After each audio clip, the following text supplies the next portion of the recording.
If you have told me 10 years ago that I would walk around with 0.95 lens attached to my camera, I would probably tell you that you're Back then, 0.95 lenses were like kind of mythical creatures, you know, like we all talked about it, we knew that it exists, but nobody ever touched it, let alone used it on a set. We only had Leica Noctilux and Nikon Nocturnal. Those are like very two famous lenses. Those are kind of lenses that stay in the climate controlled rooms and they're brought into the real world only for some high fashion art shoot or just for the bragging rights. And they both cost like an average Honda Civic. But then if you told me that now in 2026 I can hop online and buy one for $400 and get it delivered to my address, I would probably look you straight into the eyes and tell you that your mother is a very nice lady. Because it's impossible. It just doesn't work like that. Economics and physics should not be in that price range. It seems like a fairy tale logic, but here we are. This is Brightin Star 50mm f0.95 Mark II. It's made out of metal, it weighs like a lead pipe, and today we're gonna see is this nocturnal killer or this is just another paperweight that costs $400 and makes everything look like it's shot through a jar of Vaseline. So stay with me, and while you're there, subscribe to this channel. It means a lot to me. Thank you. Now let's talk physical. This thing weighs 750 grams of aerospace grade aluminum and glass. It does feel like it's built like Zeiss, and also it gives the impression of Leica design of the numbers. If you know, you know. No plastic, no play, just a cold, dense metal. Just listen to this. Real metal. We have two rings here. The top one is for the aperture, the bottom one is for the focus, and focus actually has a nice spinning turn. It's about like 160 degrees of turning, which you're definitely gonna need if you're planning to shooting wide open on f0.95, because as you know, the depth of field on that aperture is shallower than your politician's promises. When it comes to the aperture ring, it's actually clickable. It sounds like really nice, but the problem is that it's not declickable, because for the photographers it doesn't really make a difference, because you're gonna change the aperture here. You're not gonna have to care if it doesn't change from aperture to aperture because you're taking a photo. For video guys, on the other hand, not having declickable aperture kind of changes things, because we have to move the aperture up and down depending if you're going outside or inside. So not having declickable aperture in the lens, I feel like eliminates a lot of people that would actually like to have cinematic footage on wide open, that they don't have to do this. Lastly, on the top we have the hood, which I think it's done brilliantly. It has a little bit of resistance when you're pushing out, which I think it's great because it's not gonna just fall out every time when you flip the lens. I think it's really good, it's really nice, and eliminates a lot of flare, because we'll talk about flare later, but this will give you a contrast back when you're shooting in a broad daylight. Inside the lens you have 10 elements in 9 groups, including extra low dispersion glass. They basically threw a ton of specialized glass into this lens so they would tame the chaos that this wide aperture just makes from any light that hits it. Now, how did they afford to have a build quality like this for $400? Well, it's very simple. They stripped away all the electronics. No autofocus, no electronic contacts with the camera, no talking in between lens and the camera, none of that. Every single penny of those $400 goes into metal and the glass. That's it. Lens has a 9 blades aperture, has a minimal focus distance of 0.5 meters, which is not bad at all, and the aperture goes from 0.95 to f16. And now the subject that everybody wants to hear. How does it perform wide open? Well, surprisingly, wide open is pretty sharp in the middle. And when I say pretty sharp, I don't mean extremely sharp. I just mean it's really sharp for 0.95 lens.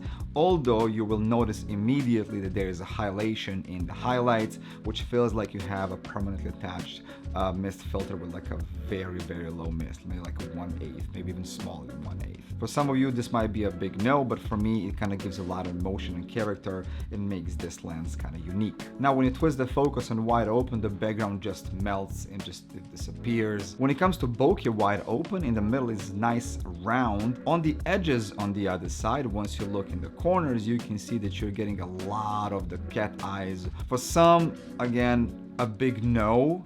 For some of them, it's character, and it kind of gives it the charisma.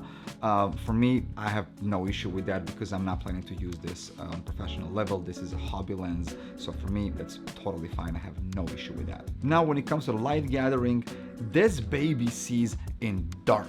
It will pick up any light that is around it. So in the night, you're gonna see all the lights that you wanted to see, and it will turn dark alley into beautiful, moody background. Now, whatever multi-coating they have on this lens is doing its absolute best to stop this lens from flaring, because it does not take a lot to make it flare. But every time if you're getting a low contrast image because of a lot of backlight or a side light, this hood will help you a lot to keep that contrast and sharpness in the image. But once you step down your lens to 1.4 f2, you're getting a lot more contrast and sharpness back into that image. By now you must be thinking, oh, everything sounds great, $400, 0.95 lens.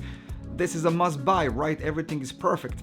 Well, as you can expect for $400 lens, there are some flaws. Actually, I don't even know if I would say flaws because it's very debatable if you like it or not, but I just have to point them out. First of all, wide open, this lens fringes like a lot.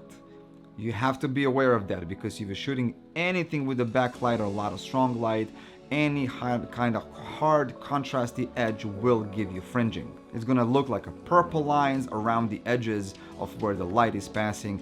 The only thing that you can do about it is close your lens to f1.4 or f2 and you're getting a lot more manageable picture. Another side effect of shooting wide open on 50mm is that you're getting vignetting, like a lot of vignetting, and sometimes it might look like you're shooting through a tunnel, but this is absolutely normal because it's a very open lens.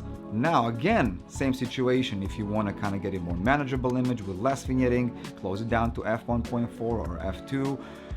But we all know that you're not going to use this lens of f2 because who the hell would buy 0.95 and use it on f2, right? Before I do my final verdict, I want to do the rating for this lens. First of all, build quality, 10 out of 10. This is a greatly built lens. The quality is definitely decent and I was not expecting this from a lens in this price range. Performance wise, I would give it 7 out of 10. Reason for that is because technically it's kind of messy wide open and it's very hard to control with during the daylight because just light comes from everywhere.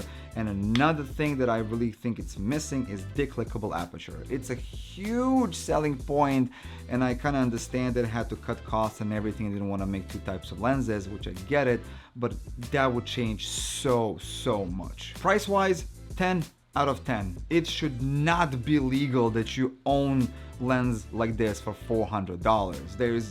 It's kind of morally crazy that after years of people dreaming about having lens this wide open, you can just get one for this kind of money. It's mind-blowing. Now the main question, who is this lens for? I want you to think about this lens as a 1960s V8 pure red-blooded American muscle car. And I want you to think about it, Sony's GM lenses as Teslas. They are perfect.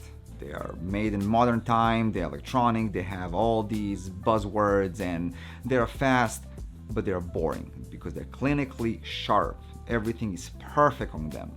This thing is a wild beast. It takes skills to get it to work properly. But once you get it, that feeling is Now here's my final take. Is this lens for professional use? No. There is too many flaws and there is too many little issues that will slow you down and they will make your life living hell, especially if you're doing corporates or weddings. Actually, weddings might even do, but corporates, no way. For anything like that, I would definitely advise you to go with the Sony's GM, Voltrox, Sigma, any autofocus fast pacing lens. It will make your life so much better. This is hobbyist dream lens. This is the lens that you buy to make yourself happy, that you go outside and make shots that you like, not for everyone else, for yourself. This is lens for the creatives, lens for the people that want to have fun and experiment with the lens, the ones that want to have nocturnal look but they don't have a budget for it.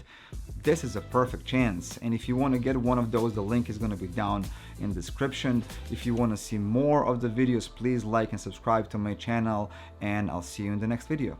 Thank you. Ciao, ciao.